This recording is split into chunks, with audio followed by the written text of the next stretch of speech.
Rachael, I'm 24 and I think I've been involved in some form of social action for the last 10, 11 years, mainly focusing on kind of children's rights and the right to participate locally and nationally. So the Lundy model was designed by Professor Laura Lundy, a children's rights researcher at Queen's University Belfast.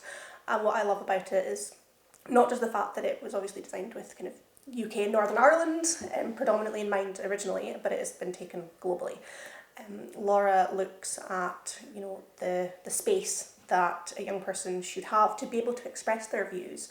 The voice, so that can be both the facilitator is the right facilitator, but also those voices of the children and young people are being put out there, which links into the audience. So the audience is somebody is listening to those voices. It's not just tokenistic earpiece. And finally, the last quadrant is the influence. So taking what those young people have said, what the views are, what the concerns might be, and actually doing something based off the information. So I'm going to talk about social action, its positives, and the barriers that we might experience in a line with the Lundy model and the wider Article 12 of the UNCRC, which was a base point of Laura Lundy's work. So when we're looking at space and my own experiences, being able to participate in social action where you get a say over the space is incredibly important.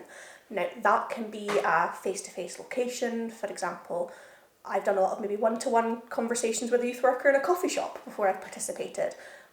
Living in a rural area, it can be online access, but also that space can be, what are we doing within it? Is it a flip chart space? Is it a youth forum where we're maybe a little bit more formalised? But just having the autonomy to say, this is the space I work better in, is the first fundamental point of any of my social action. When it's come to space causing a problem within my social action, sometimes it can be if I don't know that space.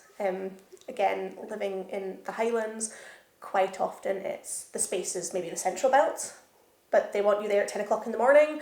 That is physically impossible unless I leave my house at 4 in the morning. There's also very kind of hierarchical spaces, so maybe it's been very adult heavy spaces, which in some situations works, but if you have that kind of feeling of maybe tokenistic engagement, it's not a safe space. You're there to tick a box, and that can be a very big barrier that I know I've experienced over the years.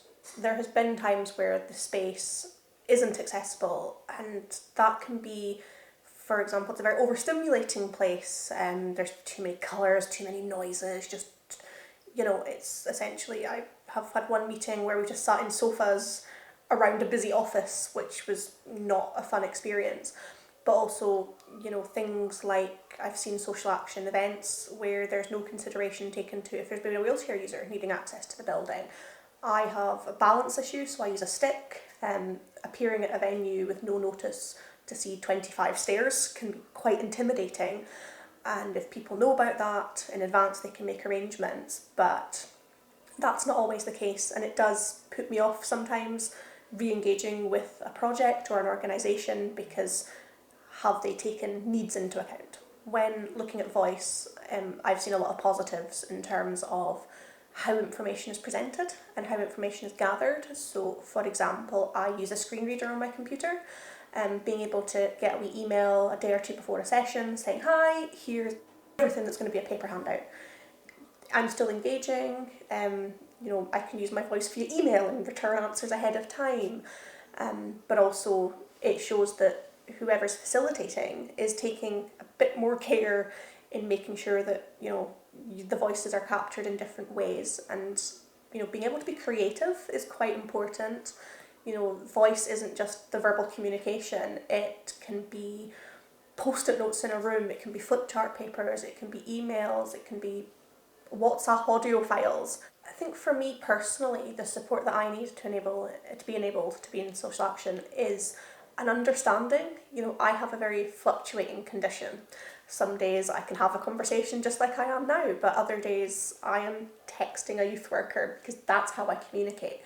And, I'm never put on the spot about it, and I think that is so important. But I also feel that normalising adaptations, they shouldn't be this massive process to to try and get into participation, they should be normal. And I think just having all of that kind of streamlined, which has been the majority of my experience, has been very, very helpful, so that I don't feel like, the disabled voice or the tokenistic voice. I am Rachael participating and giving her voice, which is the most important part. I have had a few instances where my voice and access to giving my voice has been a problem. And quite often that is where organisations have openly said, oh, we've never worked with a disabled young person before, which is an automatic red flag, because just because we don't declare disabilities doesn't mean that we're not always there.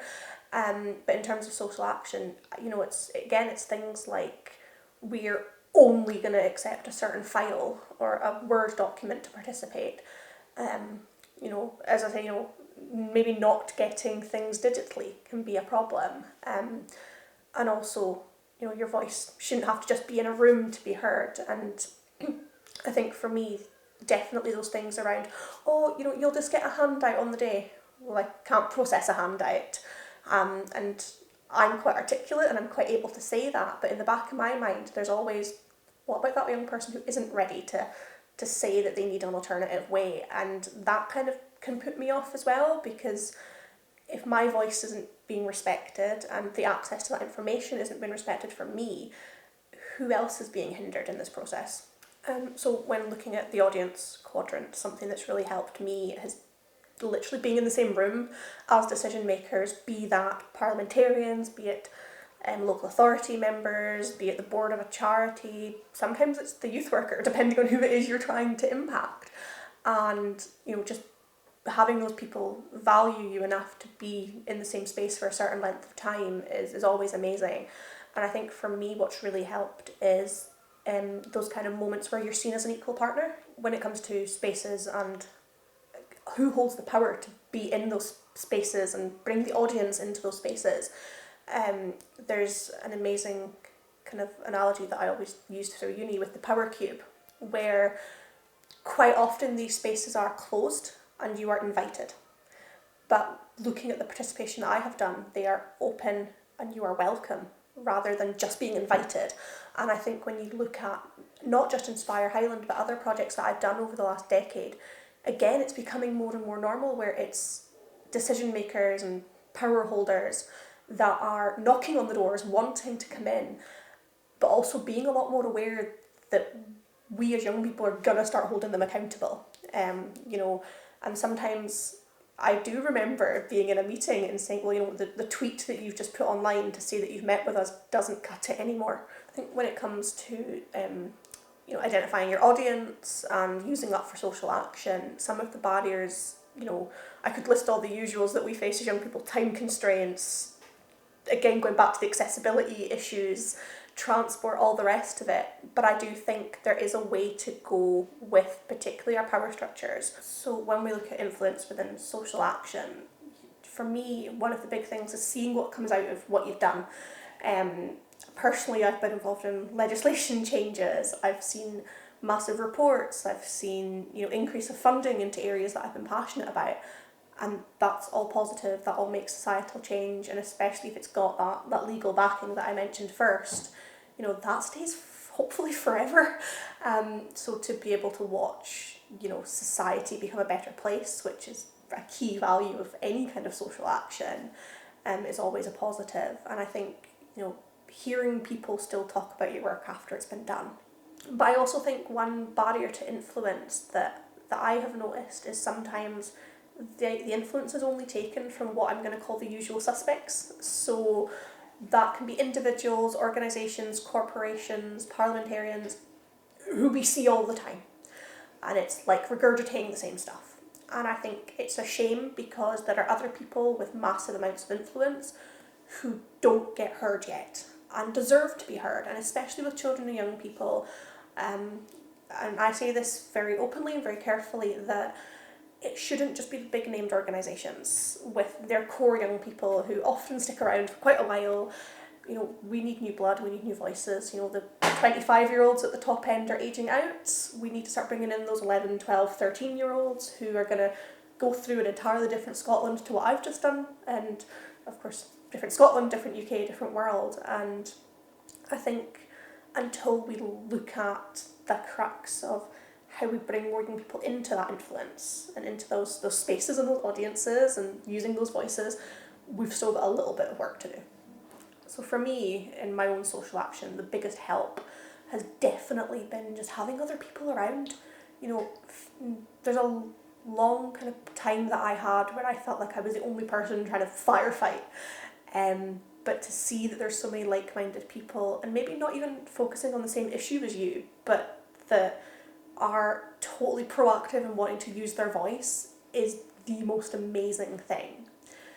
And I think when it comes to the biggest barrier or hindrance that I have faced within my own social action, there's definitely a long way to go in organisations and corporations working with young people with disabilities in particular, or marginalised young people.